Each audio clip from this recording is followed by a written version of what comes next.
Então, João 19, Evangelho de João, capítulo 19, versículos 1 a 12.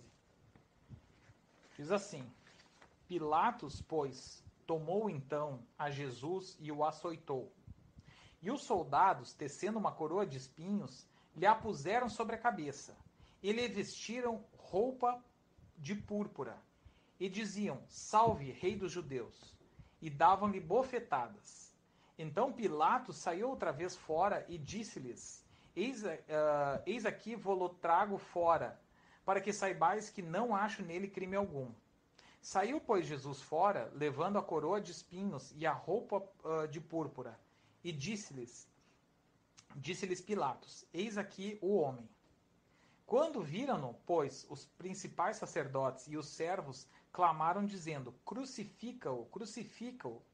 Disse-lhes Pilatos: Tomai-o vós e crucificai-o, porque eu nenhum crime acho nele. Responderam-lhe os judeus: Nós temos uma lei e, segundo a nossa lei, deve morrer, porque se fez filho de Deus. E Pilatos, quando ouviu essa palavra, mais atemorizado ficou. E entrou outra vez na audiência e disse a Jesus: De onde tu és? Mas Jesus não lhe deu resposta. Disse-lhe, pois, Pilatos: Não me falas a mim? Não sabes tu que tenho poder para te crucificar e tenho poder para te soltar? Respondeu Jesus: Nenhum poder terias contra mim se de cima não te fosse dado. Mas aquele que me entregou a ti, maior pecado tem. Desde então, Pilatos procurava soltá-lo. Mas os judeus clamavam, dizendo: Se soltas este, não és amigo, não és. Vou virar a página aqui. Não és amigo de César. Qualquer que se faz rei é contra César. Então, o título da mensagem de hoje é Jesus, o Obediente. E nesse relato a gente vê o julgamento de Jesus, um julgamento sumário, diga-se de passagem, que julgou Jesus durante uma madrugada, procurando testemunhas falsas, porque não tinha do que acusar. E a acusação no final foi se fazer filho de Deus.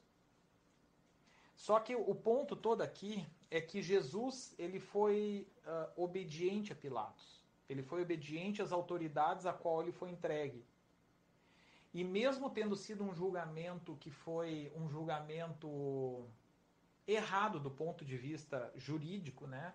Não é a minha área, mas já li sobre isso e também não quero me aprofundar nisso, porque foi um julgamento durante uma madrugada, sem dar tempo de ouvir as testemunhas de Jesus. E uma das situações nos versículos anteriores, que eu não anotei agora aqui, mas eu sei que está lá e é no livro de João, que é quando trazem Jesus e assim questionam ele sobre quais os ensinamentos que ele estava dando.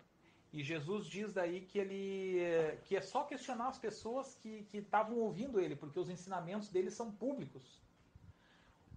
Não são os ensinamentos de Jesus não fazem parte de uma sociedade secreta ou de algo escondido, algo que só algum grupo poderia saber, e sim foram ensinamentos que foram publicamente ensinados no templo e nas casas. Tudo bem, podem dizer que as casas são particulares, mas no templo também, nas praças, no Monte das Oliveiras, em lugares abertos. Ou seja, Jesus não ensinou às escuras. E aí o julgamento dele, por outro lado, foi um julgamento que foi muito mais oculto. Foi feito durante a madrugada, não houve tempo de ouvir testemunhas e ter as outras contrapartes ouvindo. Foi um julgamento errado nesse sentido. E, no entanto, o que fizeram? Colocaram Jesus, então, perante a autoridade secular, que é Pilatos. Pilatos representa a autoridade governamental secular, que comandava a região, porque os judeus eles eram o povo que tinha a palavra, que tinha ainda os livros, a lei, os profetas, como diz a palavra, né? Mas não era mais, não governava mais seu próprio estado como no tempo de Davi. E havia uma certa expectativa de que Jesus fosse, como eles, ainda mais ele sendo um descendente de Davi, de que ele fosse reconstituir o reino de Israel. E isso a palavra diz, nós vamos chegar lá. E é isso que muitos do povo queriam. Mas naquele momento, quem comandava a região eram os judeus, né, ligados a César. César, como dizem, né? E aí ele foi entregue então a Pilatos, e a autoridade de Pilatos, que aí Pilatos diz: eu tenho poder para te prender e para te soltar. Mas Jesus não questiona a autoridade de Pilatos, ainda que ele é judeu. Ele poderia dizer: não, mas eu sou judeu, essa terra é do meu pai. Mas Jesus não questiona a autoridade secular de Pilatos. Ou seja, nós também temos governantes que podem ser cristãos e podem não ser. E nós não. Na esfera do comando da nação, das coisas governamentais, essa autoridade cabe àqueles que estão lá, porque ele reconhece inclusive que essa autoridade era legítima. Ele não só não contesta, como ele legitima a autoridade de Pilatos, com as palavras dele. E ele diz: mas quem me entregou a ti, maior pecado tem. Então, haviam aqueles que fizeram, que praticaram aquilo, que julgaram Jesus à revelia, estavam em pecado, e Pilatos também é um pecador, né? Mas maior pecado é aqueles que entregaram na mão de Pilatos. Mas o ponto todo que eu quero destacar é a questão da autoridade que Pilatos tem. A autoridade de Pilatos não é questionada, é sim confirmada pelo Senhor Jesus. E isso é um ponto importante. Isso é um ponto a gente entender e reconhecer, né? Como que a autoridade propaga. Porque a autoridade, a existência de autoridades é da vontade do Senhor. O próprio Senhor constituiu autoridades. Não são os homens que criam autoridades, e sim o Senhor constituiu autoridades.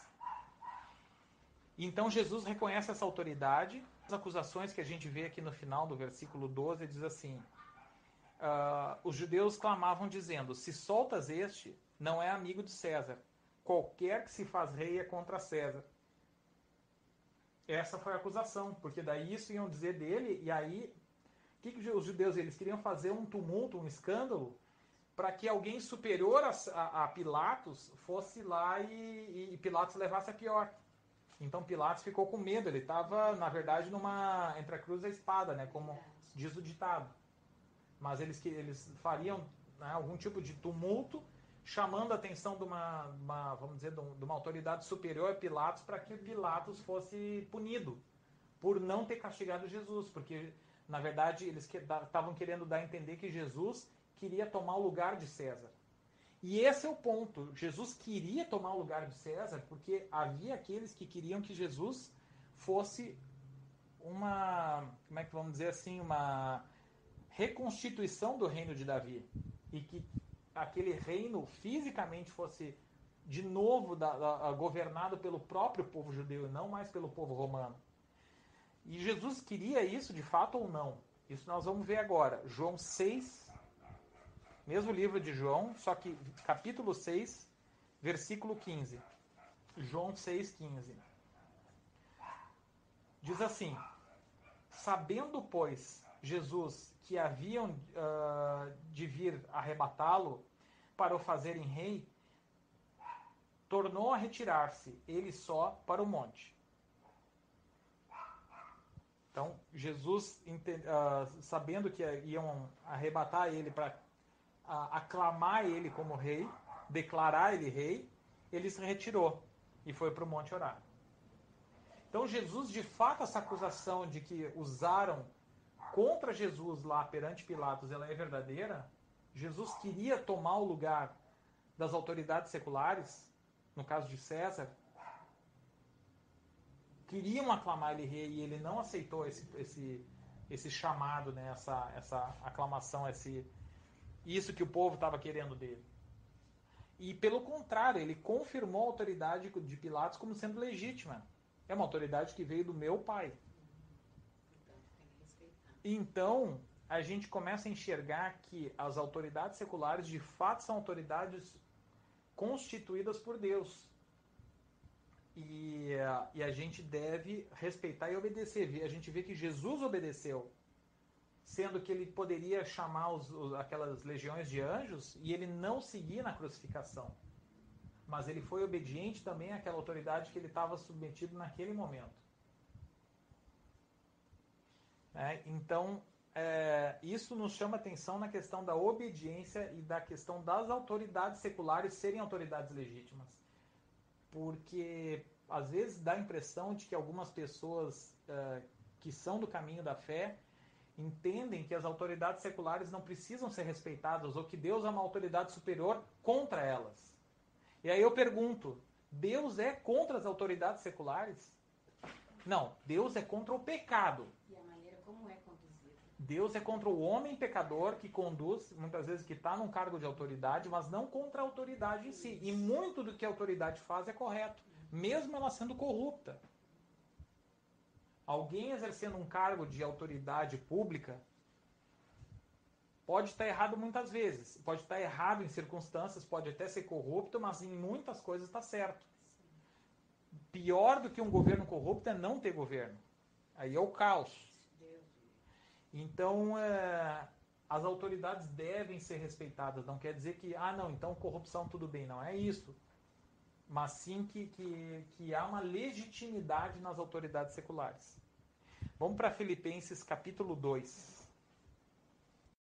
Então, Filipenses 2, 5 a 8 diz assim: de sorte que haja em vós o mesmo sentimento que houve também em Cristo Jesus, que, sendo em forma de Deus, não teve por usurpação ser igual a Deus, mas esvaziou-se a si mesmo, tomando a forma de servo, fazendo-se semelhante aos homens, e, achado na forma de homem, humilhou-se a si mesmo, sendo obediente até a morte, e morte de cruz.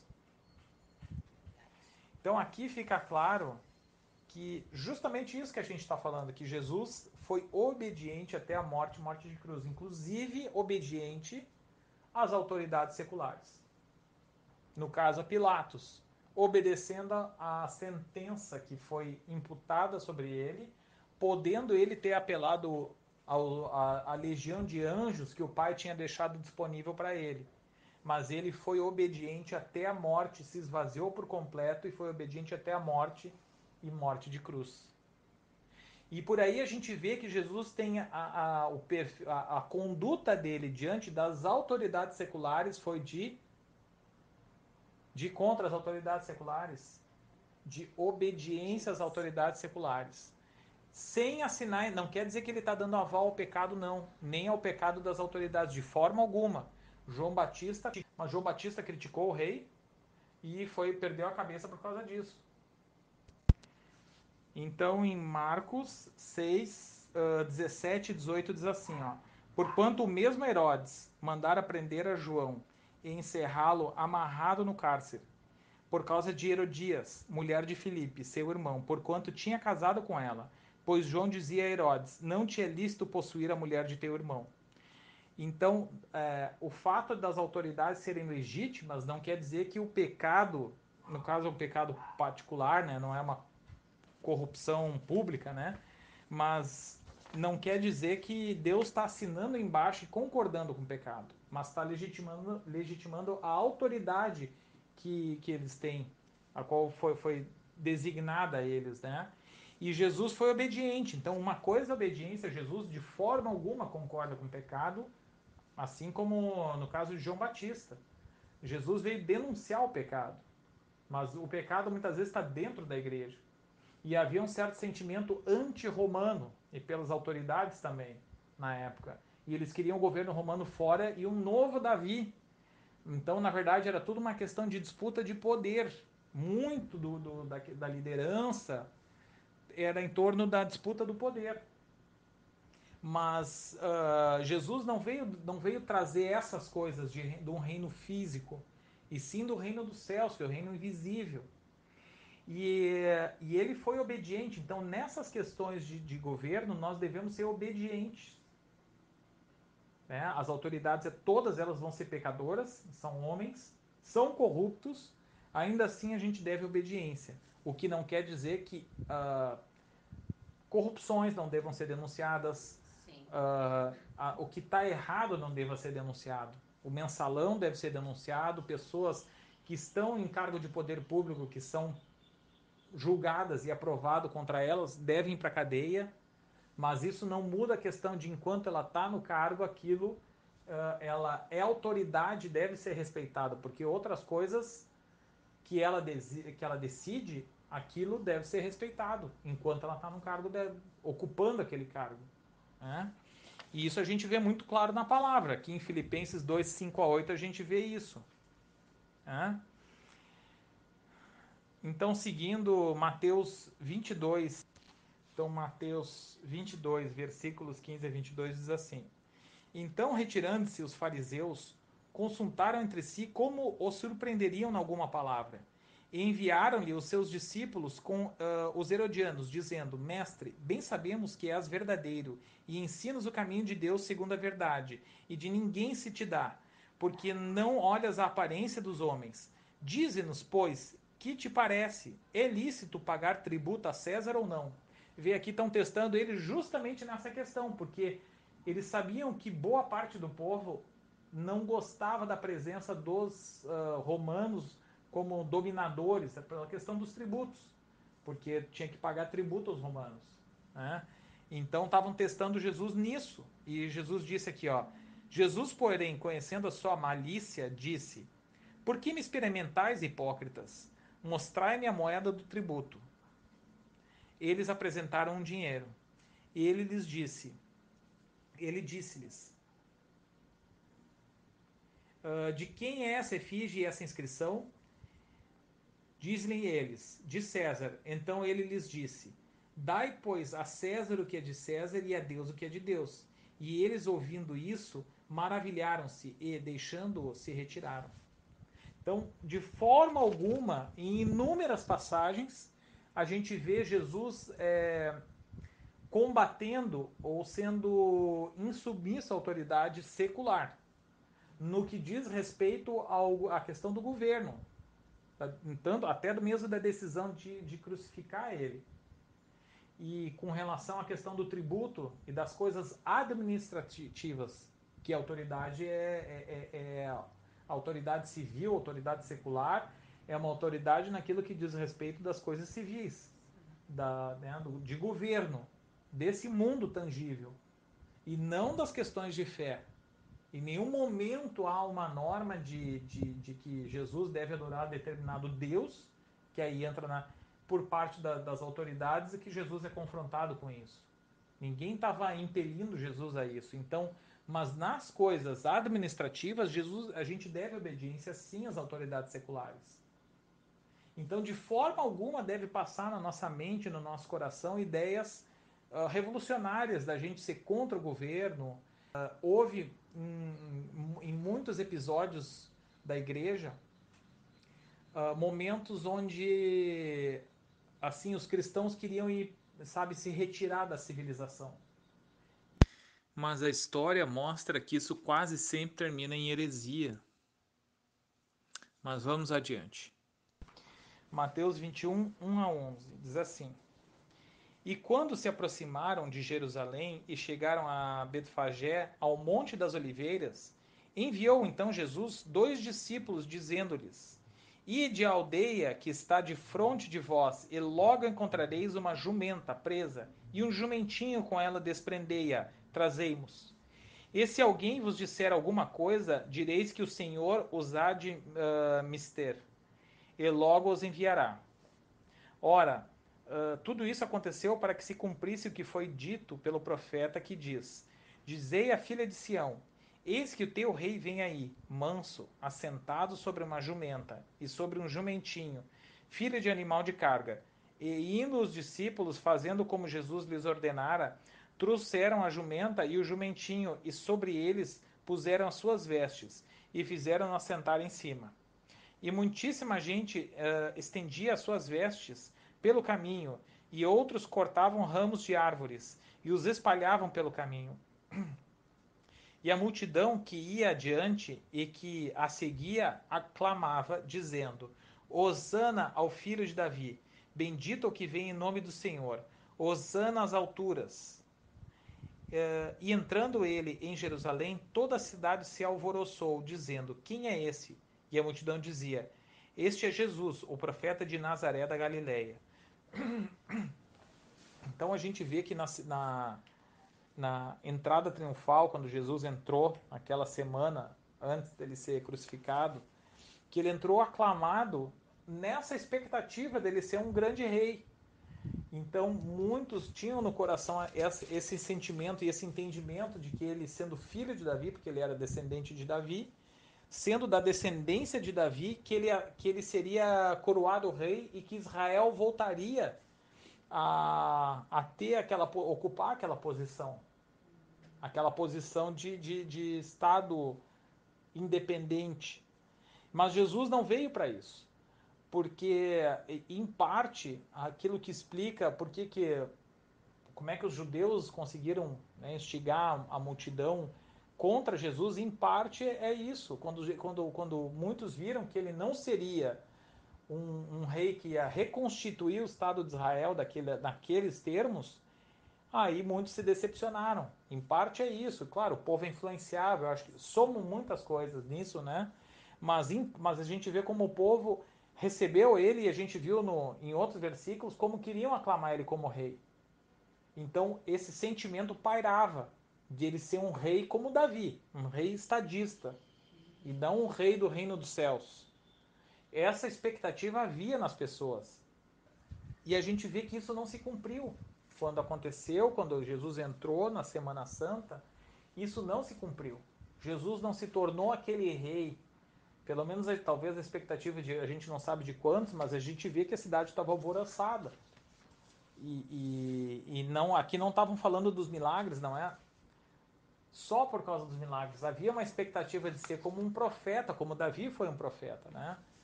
De ser um rei, um profeta estadista, como Davi foi. Davi era profeta. E isso não se cumpriu. Mas vamos adiante. Em Atos, capítulo 1, versículos 5 a 7. Atos 1, 5 a 7. Porque, na verdade, João batizou com água, mas vós sereis batizados com o Espírito Santo, não muito depois desses dias. Aqueles, pois, que se haviam reunido, perguntaram-lhe, dizendo: Senhor, restaurarás tu nesse tempo o reino de Israel? E disse-lhes: Não vos pertence saber os tempos ou as estações que o Pai estabeleceu pelo seu próprio poder, mas recebereis o poder do Espírito Santo que há de vir sobre vós, e ser-me-eis testemunhas, tanto em Jerusalém como em toda a Judéia, Samaria, até os confins da terra. Então, aqui Jesus já havia sido crucificado, morto, sepultado e ressuscitado. Aqui em Atos. Isso já havia passado. E ver como essa expectativa ainda havia no coração das pessoas. Olha o versículo 6, deixa isso muito claro. Senhor, restaurarás tu nesse tempo o reino de Israel? Então, vê como em inúmeras passagens a gente vê como havia uma expectativa de que Israel voltasse a ser aquele Israel que eles esperavam. Aquele Israel do tempo de Davi. Havia uma expectativa de que o reino de Israel fosse restaurado aos moldes daquele reino de Davi. Mas Jesus diz: isso não vos compete saber disso. E no final agora a gente isso ocorreu profeticamente, né? Isso aqui tá colocado que seria restaurado em algum tempo. Outras passagens apontam isso. E o reino de Israel foi reconstituído em 1948. Hoje nós temos o Estado de Israel. Mas vê como isso aí não é o ponto. Jesus não veio trazer isso. Isso não nos compete. O que ele chama atenção? Qual é o ponto que ele chama atenção? Ali até um pouco mais adiante. Eu fui até o versículo 8. Ele fala: ser-me-eis testemunhas tanto em Jerusalém, Judeia, Samaria, até os confins da terra. É isso que importa. É isso que Jesus veio trazer para nós. O reino de Deus, para que nós sejamos testemunhas do reino de Deus até os confins da terra.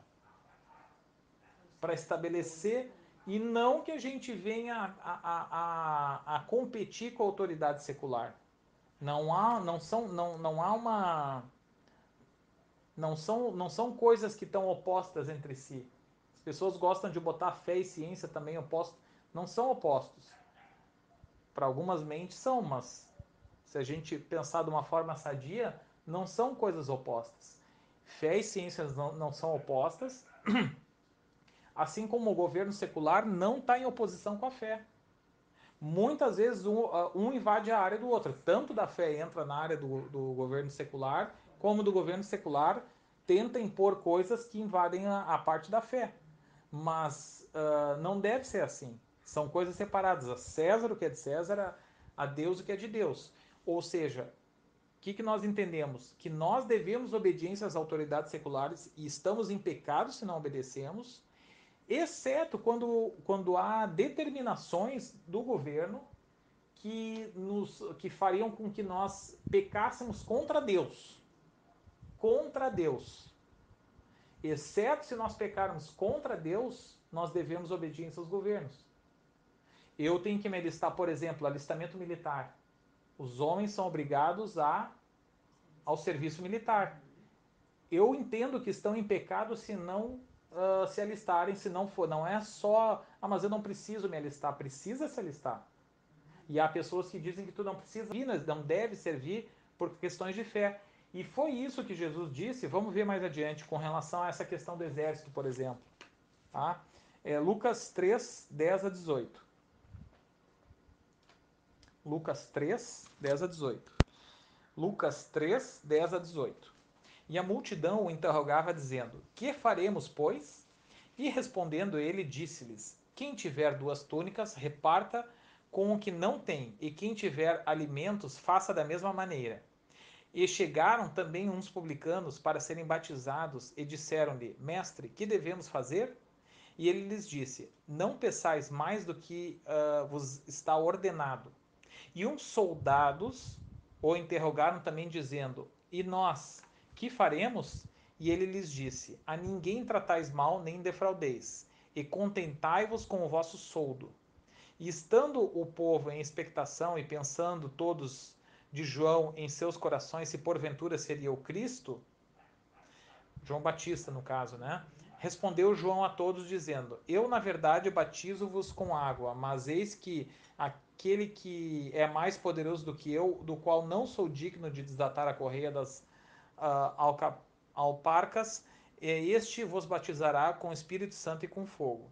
Ele tem a pá na sua mão, ele limpará a sua eira, e ajuntará o trigo no seu celeiro, mas queimará a palha com fogo que nunca se apaga. Assim, admoestando-os, muitas outras coisas anunciava ao povo. Mas o ponto aqui com relação aos soldados. Os soldados interrogaram João Batista, perguntaram o que a gente deve fazer, porque eles estavam com o coração contrito, né, compungido, e queriam conhecer a Deus, queriam se apartar do pecado, daquilo que apartava eles de Deus. E foi ordenado que eles abandonassem o ofício de soldados. Então é isso que a gente vê quando nos é ordenado, quando nós somos obrigados a servir no exército, nós estamos em falta com o Senhor se a gente não servir no exército. Então nós devemos obediência às autoridades civis. E de forma alguma estamos em oposição com elas. Exceto se elas determinarem coisas que vão contra as questões de fé.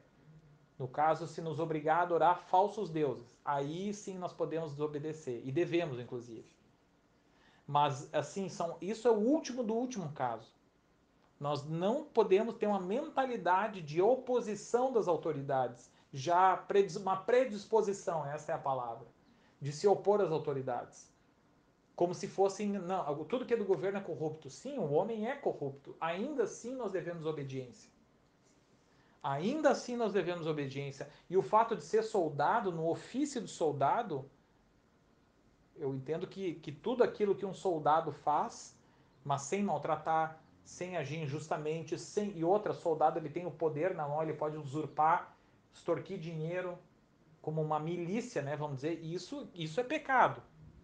Mas o soldado, enquanto cumprindo as obrigações do soldado, ele não está em pecado, não. Naquilo tudo que um soldado faz. Inclusive numa luta, numa batalha. Que são coisas separadas. Isso não é assassinato. Não é? Mas, então, essa obediência às autoridades seculares, a gente vê que não é um versículo, é uma constante em toda a palavra. A obediência às autoridades seculares. E em nenhum momento a gente vê uma direção de não, sai disso e vai para o meio do mato porque tu não pode ser soldado, tu não pode isso, tu não pode aquilo, tu não pode aquilo outro, e tudo que vem da autoridade secular é pecado. A gente não vê isso. A gente não vê isso aí, nem de Jesus, nem de João Batista, nem dos apóstolos. Então é algo para a gente pensar, para a gente meditar. Vamos mais adiante, então, Mateus 8, 5 a 13. Mateus 8, 5 a 13.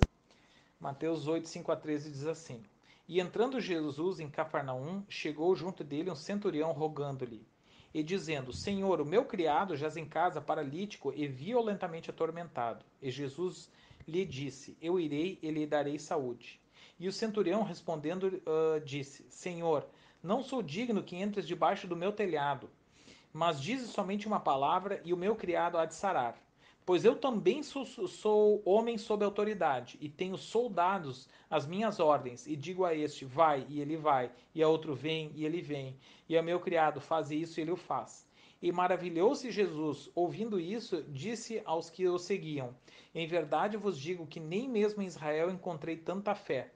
Mas eu vos digo que muitos virão do Oriente e do Ocidente e assentar-se-ão à mesa com Abraão, Isaque e Jacó, no reino dos céus. E os filhos do reino serão lançados nas trevas exteriores. Ali haverá pranto e ranger de dentes. Então Jesus disse ao centurião: Vai, e como creste te seja feito. E naquela mesma hora seu criado sarou. Então a gente não vê, pelo contrário, a gente vê Jesus até reconhecendo a fé desse centurião, que era um soldado romano, e em nenhum momento é dito para ele que ele tem que abandonar ou deixar de exercer aquele ofício dele. Então, mais uma situação que a gente vê que reforça essa ideia, e pelo contrário, essa questão da autoridade, inclusive, isso aí também é reforçado aqui. Porque a autoridade dele, o que Jesus disse que se admirou dele? Que ele enxergou e ele entendeu que ele é um homem sujeito à autoridade, mas é uma autoridade diferente. É outro tipo de autoridade que a autoridade secular tem. A autoridade secular não tem autoridade sobre a fé. E ele entendeu isso, ele sabe que ele é um soldado, ele tem poder naquilo que diz respeito à ordem pública e à defesa, enfim, contra povos inimigos e o poder público, né? O poder de polícia, vamos dizer, porque os soldados também naquela época tinham poder de polícia, era poder de polícia e de guarda, vamos dizer, da nação. E ele entendeu isso, ele entendia que havia uma autoridade que era delegada, porque a autoridade é delegada, e ele recebeu essa autoridade delegada e ele tinha essa autoridade sobre homens, né, sob as suas ordens. E, que ele, e no que ele comandasse, aquilo acontecia não porque ele tinha força, aquele homem, mas sim porque ele estava sob aquela autoridade. Ele era sujeito à autoridade e ao mesmo tempo ele exercia autoridade. Então a posição que ele tinha de autoridade, não a força física dele. E ele entendeu que Jesus era uma autoridade espiritual.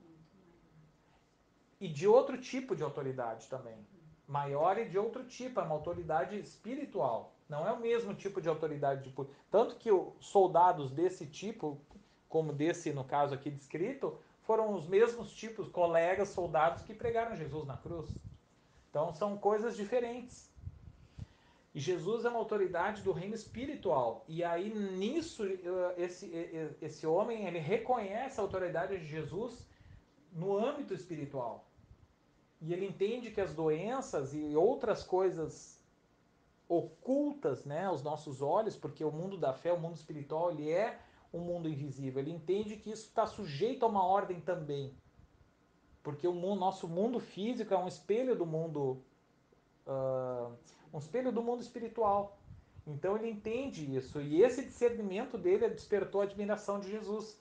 Mas ele convivia com judeus e deve ter aprendido isso, entendido isso, amando a Deus, buscando a Deus, entendendo que o Deus dos judeus é o Deus verdadeiro e deve ter aprendido até que fosse despertado pela fé, pelo Espírito Santo, a fé foi despertada nele, ele foi entendendo essas coisas.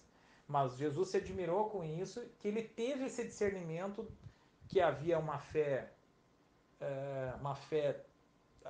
que havia uma autoridade, uma fé não, uma autoridade, né, que é espiritual e uma autoridade que é do reino, do nosso reino, que são coisas diferentes, são das coisas daí, então, seculares e as coisas terrenas e seculares e as coisas espirituais. Então, são coisas diferentes. Então, a gente vê que não há um confronto entre essas duas coisas. E que nem que o soldado deve deixar, ou que alguém que está num ofício público deve deixar isso aí. Não é? Porque senão eu vejo hoje muita gente querendo ser contra o governo. E hoje está na moda, né? Isso aí. A gente depois vai falar um pouco disso aí.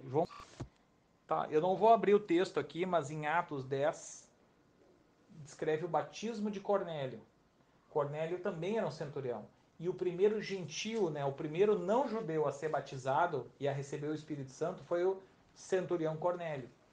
E então a gente vê que não só no contexto de Jesus, mas também no contexto dos apóstolos, haviam, né, soldados, e não há essa direção em nenhum momento do soldado deixar de ser soldado.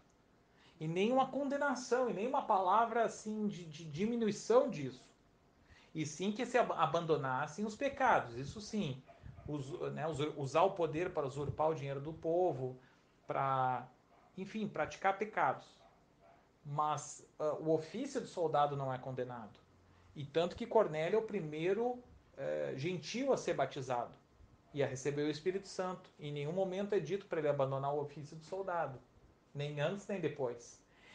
Então a gente chega na conclusão inevitável de que não há esse choque, não há e as autoridades civis são constituídas pelo próprio Deus, são corrompidas sim porque o mundo está condenado. Mas as autoridades naquilo que diz respeito que estritamente ao governo civil, elas devem ser obedecidas.